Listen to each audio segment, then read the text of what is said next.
Type of a bird lays the largest eggs? Kinyonyi ki ekisinga obika amagi amanene? Hen.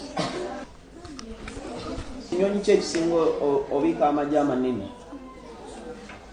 Airplane. Ate ebika amagi. Sekoko. Webale kugezaako. Ostrich. Ostrich. What do human beings use their teeth for? Toothbrush. Omulala. Eating. Eating jaw. Which body part do we use to walk, run and jump? Legs. Legs jaw. Tallest animal on earth?